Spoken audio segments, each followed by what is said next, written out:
Morning everybody, Jono here. In this video we're going to talk about why I bought the EOS R5 in 2021. But first, we got to go and buy it.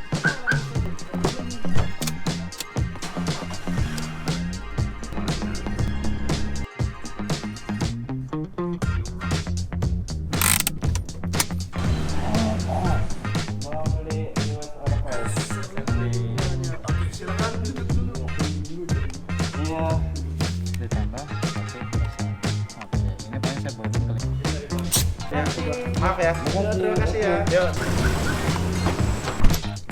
Terima kasih bos.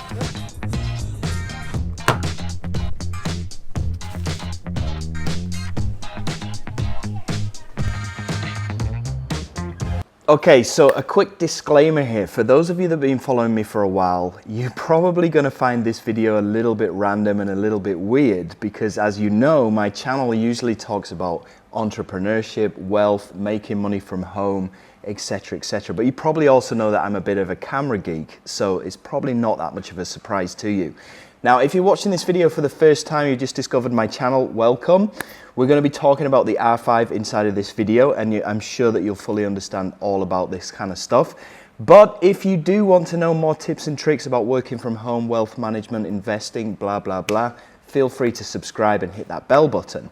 Now, back to the topic. Why did I go and buy the R5 right now in September 2021? I mean, this camera was released back in July 2020. It's over a year old. So why would I go and buy an effectively outdated camera right now in 2021? Well, allow me to explain. To do this, I need to kind of go back in time and talk about some of the cameras that I originally bought and worked with, and then we'll get to why I bought the R5. So first of all, I bought this camera back at the end of 2018. It's a Canon 1DX2, and this camera has been amazing in every aspect, both photos and videos as well.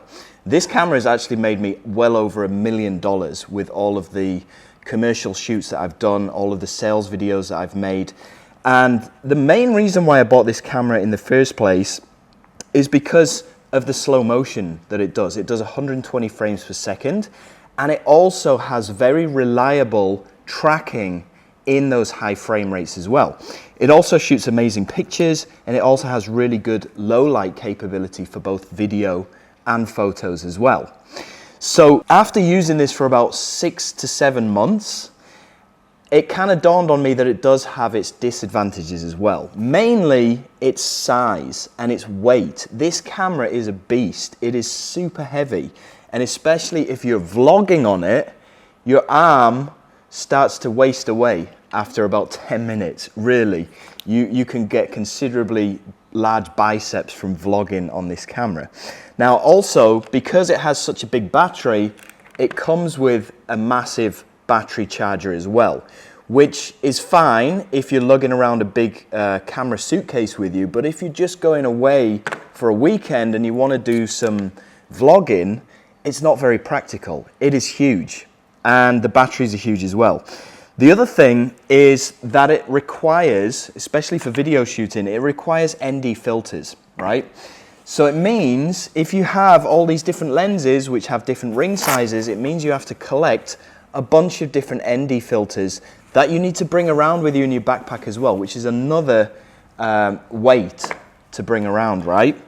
Now, also, the megapixels on this camera is 20.2 megapixels, which isn't massive, especially compared to a lot of the more modern cameras right now. The reason why it doesn't have a huge amount of megapixels is because it's primarily a sports and wildlife camera. And it needs those lower megapixels in order to do these burst shoots where you can get like 20 frames a second and really be able to nail the shot that you need. So the megapixels kind of suffer as a result of that. Also, because it has such good low light capabilities, that's another reason why it has less megapixels. But I'm not a sports and wildlife photographer. I don't really need to be bursting those shots. And as a result, I would prefer to have higher megapixels and less frame rates. So that was another thing that I realized. Also, this doesn't have any in-body stabilization, which is a big deal, especially when you're trying to shoot handheld videos. Okay, now it also doesn't have C-Log, which is something that I really enjoy working with because it allows you to capture even more dynamic range in the highlights and the shadows, as you photographers understand, right? This doesn't have it. So the way that I got around that originally was putting this into a neutral profile, or even uploading a kind of fake C-Log, which was okay, but it kind of brought out too much reds in the hues. So while it did the job, and it did a fantastic job and it made me a lot of money, I actually was looking for another solution, which brings me on to the next camera that I bought in mid 2019, which was the EOS R, this one right here. Now, I originally bought this for my wife because she was shooting on a Sony and we were trying to match the Sony with the 1DX, you know, color-wise, and it was difficult. So we bought the EOS R primarily as a B cam, and I actually shot a full movie sales video on this camera with an additional monitor, which is called the Ninja 5. Now, this basically allows you to shoot 10-bit instead of the in-body 8-bit that it allows you to shoot to the SD cards on this. So it enables you to capture more colors. And that was great. I mean, this is a great B cam because it also shoots in C-Log, which enables you to grade it and get that dynamic range as well.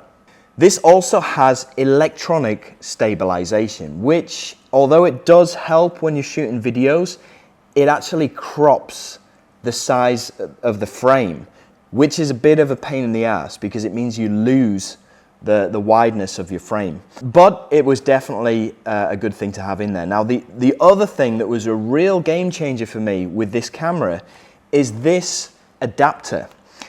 Now, since I bought the 1DX2, I had a bunch of EF lenses, and as you know, the EOS R or any of the R lineup, they use RF lenses.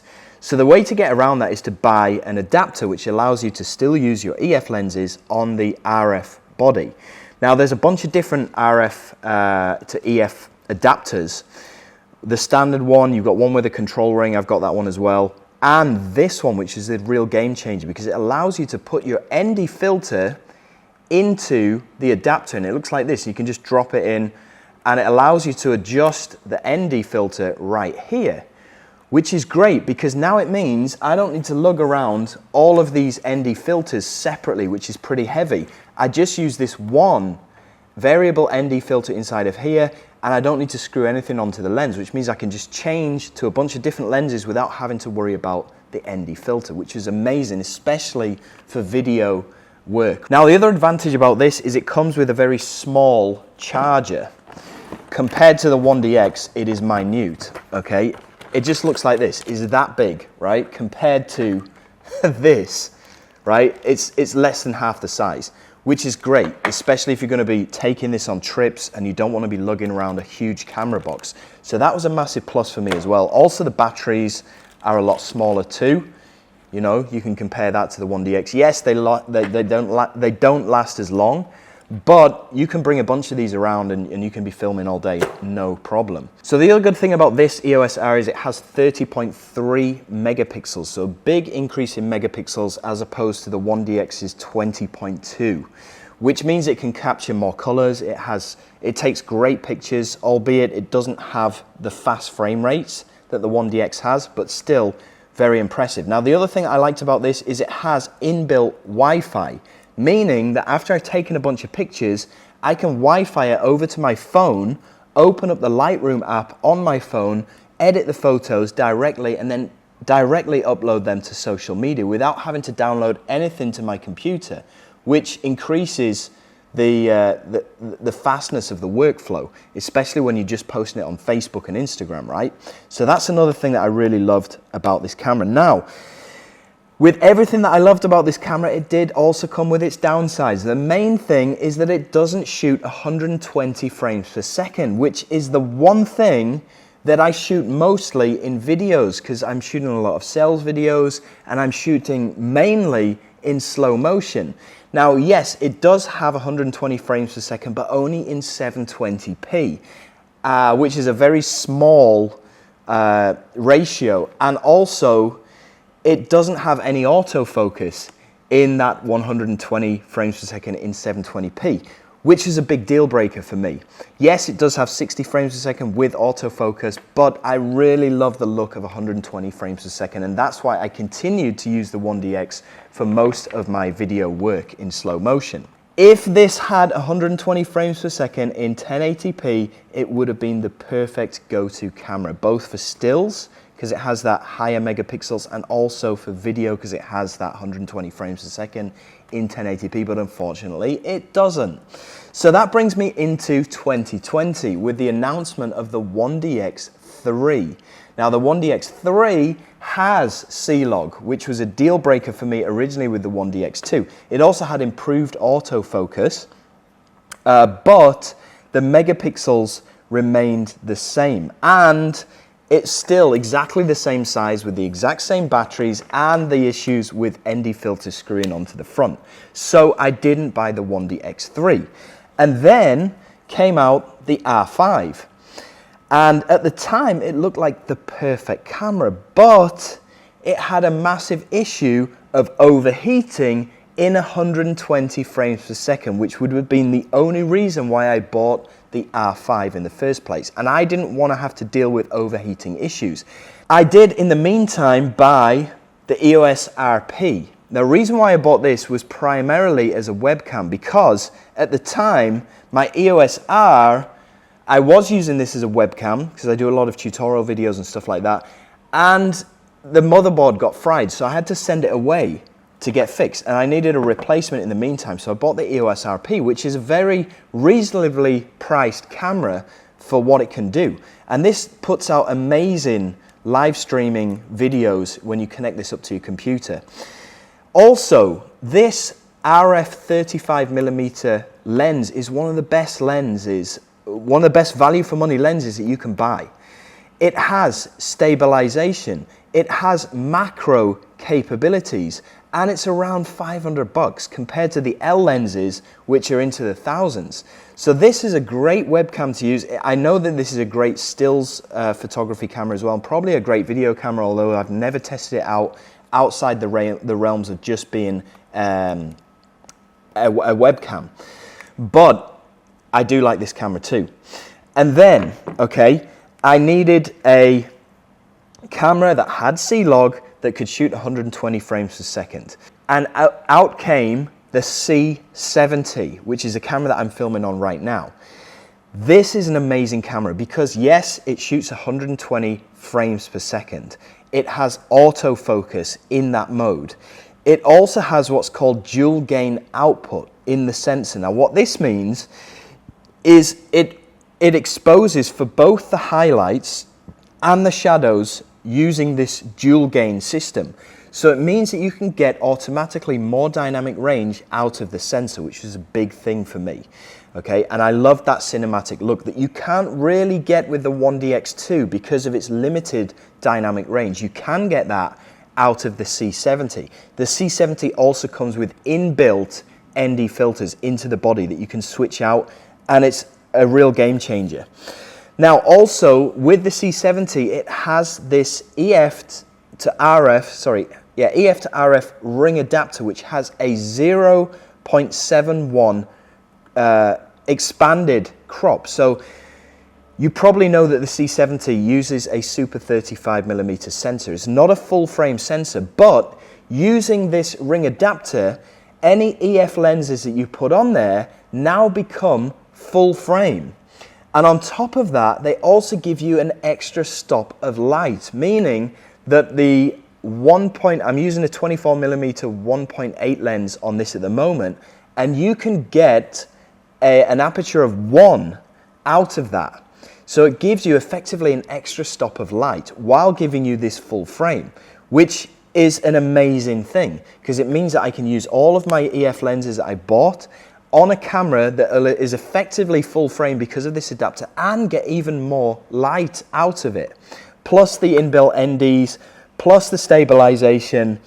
Now the only downside to this is obviously the size. It is pretty much the same size as the 1DX2. And as a result of it, the batteries are also massive, and the charger is even bigger because it comes with this thing. I don't know what you call this. Is a translator, or I don't know what they call it, but either way, the whole battery system is massive. So again, this kind of rendered this as an inconvenience if I was taking this out for kind of hybrid, fun, vlogging scenarios. It's not really viable. Also, it doesn't shoot stills. The autofocus is kind of a little bit not as good as the 1DX Mark II, okay? That's another thing for another video, but I was a bit disappointed with the autofocus in here. Even with the face detection and the firmware upgrade and everything, it hasn't really nailed it for me. It's been a bit disappointing. But either way, this is a great camera that I use for all of my commercial stuff now. I use it for all my sales videos. I use it for most of my 120 frames per second work as well. And it works great on a gimbal. So very happy with this camera, but it's too big, okay?